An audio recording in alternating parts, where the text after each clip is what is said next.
Bienvenue chez Construction DJL. Avec cette vidéo, nous souhaitons vous sensibiliser à un enjeu que nous avons à cœur, la santé et la sécurité au travail.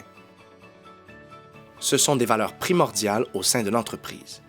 Nous misons donc sur des méthodes de travail et le développement de comportements sécuritaires qui préservent un milieu sûr et efficace pour tous. Voici quelques principes et mesures mises en place afin de gérer et prévenir les risques dans votre nouvel environnement de travail. Dans le but de prendre un engagement ferme envers nos employés, nous nous sommes dotés, depuis quelques années, d'une politique en matière de santé et sécurité. La politique vise entre autres à développer une culture de la santé et sécurité dans l'organisation par la sensibilisation de ses employés et sous-traitants en favorisant l'adoption d'attitudes et de comportements sécuritaires au travail. Promouvoir le développement du réflexe prévention de ses employés et sous-traitants dans la poursuite de l'atteinte de l'objectif du zéro accident. Identifier et évaluer les dangers et les risques associés à ces activités. Mettre en œuvre les mesures et gérer ces activités de façon à respecter les lois, règlements et autres exigences régissant la santé et sécurité au travail. Organiser, diriger et contrôler ces activités de prévention dans une perspective d'amélioration continue. Offrir à ses employés des programmes de formation adaptés aux dangers rencontrés dans ces milieux de travail. Tous les ans, DJL met en place un plan d'action sur la santé et sécurité au travail. Les actions mises en place sont très diversifiées. D'abord, de la formation sur la santé et sécurité vous sera offerte sur une base continue en fonction de votre secteur d'activité. La santé et la sécurité, c'est l'affaire de tous. C'est pourquoi, en plus des mesures mises en place par Construction DJL, vous avez, comme travailleur, l'obligation de prendre connaissance du programme de prévention et l'appliquer dans vos tâches. Prendre les mesures nécessaires pour vous protéger ainsi que protéger vos collègues. Participer à l'identification et à l'élimination des risques d'accidents du travail et de maladies professionnelles sur le lieu de travail. Collaborer avec les comités de santé et de sécurité ainsi qu'avec toute autre personne impliquée en santé et sécurité. Utiliser les outils selon les indications sécuritaires du fabricant ou des procédures établies par Construction DJL. Rapporter immédiatement tout accident, incident ou presque accident à votre supérieur immédiat. Assister et participer activement aux activités de prévention. Utilisez les équipements et les dispositifs de protection mis à votre disposition. Pour vous aider, nous mettons à votre disposition une foule d'outils. Le moyen le plus visible est assurément la politique de casque vert. Le casque vert permet d'identifier facilement les nouveaux travailleurs de l'entreprise afin de les parrainer sur les risques et dangers qu'ils côtoient quotidiennement. Pendant les 3 premiers mois, vous devrez porter un casque vert lorsque vous êtes dans un environnement nécessitant le port obligatoire. Le port des équipements de protection individuelle est une obligation chez Construction DJL. Ce n'est pas seulement un haut standard d'entreprise, c'est la loi. Les équipements obligatoires en tout temps sur les sites de Construction DJL sont la veste haute visibilité, les bottes de sécurité, le casque, ainsi que les lunettes de sécurité. De plus, certaines tâches particulières nécessitent des équipements de protection spécifiques. Construction DJL a mis en place un plan d'intervention en situation d'urgence avec lequel vous devez vous familiariser. Cela vous permettra d'être prêt à faire face à toutes les éventualités en situation critique. Quotidiennement, vous participerez aux pauses santé-sécurité afin de discuter des enjeux de santé et de sécurité en portant une attention particulière aux risques des travaux de la journée.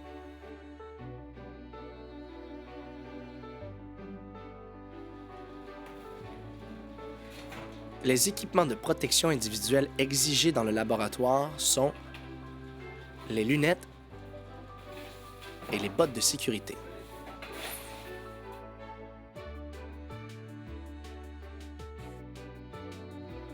Puisque la majorité des laboratoires sont situés sur des sites industriels, lorsque vous quittez le laboratoire pour vous déplacer, vous devez porter le dossard, le casque et les lunettes de sécurité.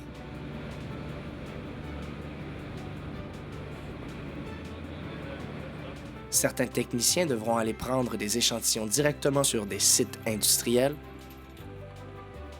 Afin de vous préparer à la prise d'échantillons, vous devez respecter les étapes suivantes.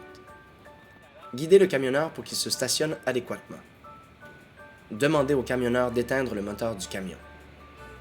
Installez la fiche « Prise d'échantillon en cours » à la vue du camionneur, soit devant le camion. S'assurer de la stabilité de la rampe d'échantillonnage avant d'y monter. Pour bien réaliser le travail, le travailleur doit s'assurer de maintenir une position stable lors de la prise d'échantillon. Une fois l'échantillonnage terminé, le travailleur doit descendre de la rampe, retirer la fiche et aviser le camionneur qu'il peut quitter.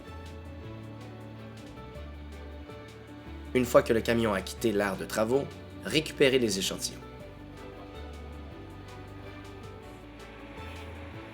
Ceux d'entre vous qui se déplaceront en chantier et sur les sites devront porter une attention particulière à la circulation. La circulation en chantier et sur les sites est importante. Camions, véhicules, poids lourds et véhicules de transfert de matériaux sont autant de véhicules qui travaillent dans un environnement restreint. Le happement, l'écrasement, la collision et le renversement représentent les dangers auxquels vous serez confrontés quotidiennement. Tous les véhicules sont munis d'un avertisseur sonore de marche arrière. Ayez un contact visuel avec le chauffeur lors des manœuvres de recul.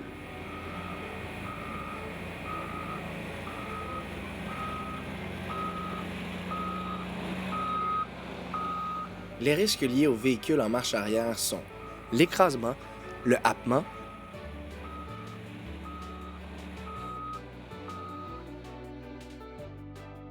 l'entreposage et la manutention des matières dangereuses nécessitent des précautions supplémentaires pour prévenir les risques d'intoxication, d'asphyxie, d'irritation, de brûlures chimiques, d'incendie et d'explosion. C'est pourquoi vous recevrez la formation et l'information requises pour l'utilisation des produits SIMDUT. De plus, vous devez utiliser les équipements de protection individuelle adéquats pour chaque matière dangereuse manutentionnée. Vous devez également connaître l'emplacement des fiches signalétiques des produits.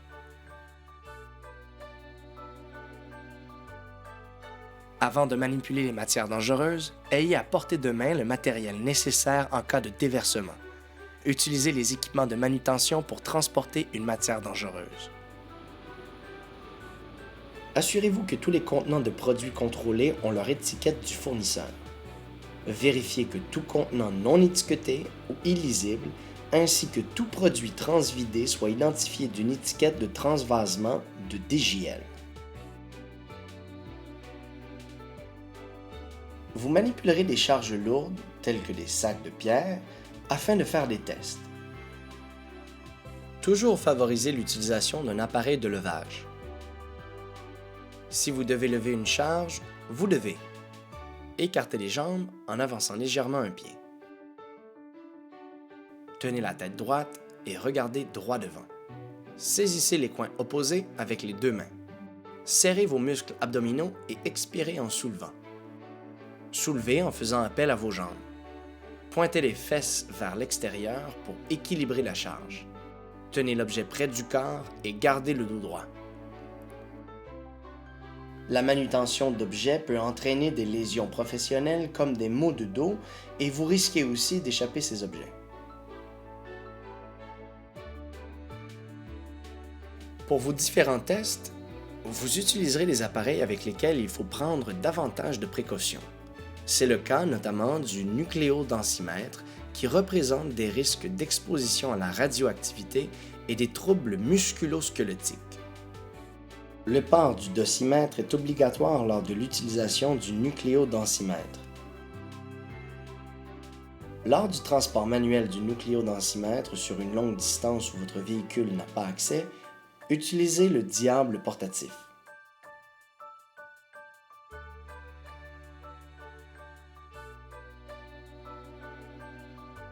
Lors de lecture avec un nucléodensimètre, Assurez-vous qu'aucune autre source radioactive comme un autre nucléodensimètre ne se trouve à moins de 10 mètres de l'appareil.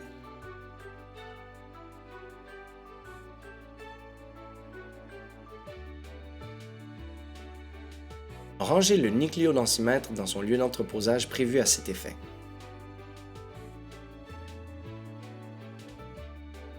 Les risques liés au nucléodensimètre sont exposition à la radioactivité, troubles musculo-squelettiques.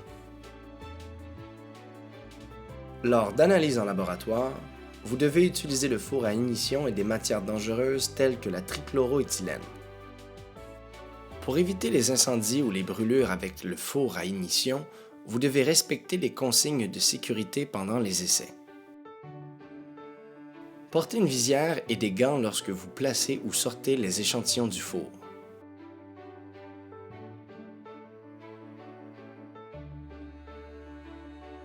Toujours s'assurer que la porte est verrouillée. Vérifiez que la ventilation est en marche. Gardez la porte fermée pendant l'essai, même s'il y a de la fumée. Les risques liés au four à ignition sont incendie, brûlure. Il y a certaines mesures de sécurité à prendre lors de la manipulation du trichloroéthylène. Pour éviter tout risque de blessure, vous devez porter les équipements de protection individuels, travailler sous la hotte, le système de ventilation doit être allumé et fonctionnel. Refermez le contenant de trichloroéthylène après usage. Ne laissez aucun contenant rempli s'il n'est pas utilisé. Si de la fumée s'échappe du four pendant un essai, ouvrez les fenêtres du laboratoire pour permettre une ventilation naturelle. Quittez les lieux. Fermez la porte derrière vous. Voilà les principales actions à prendre pour vous protéger. Votre contribution aux moyens de prévention est importante pour Construction DJL. Avant d'entreprendre une manœuvre, demandez-vous toujours si ce que vous êtes en train de faire est sécuritaire. Si la réponse est non, il faudra mettre en place des mesures pour vous protéger.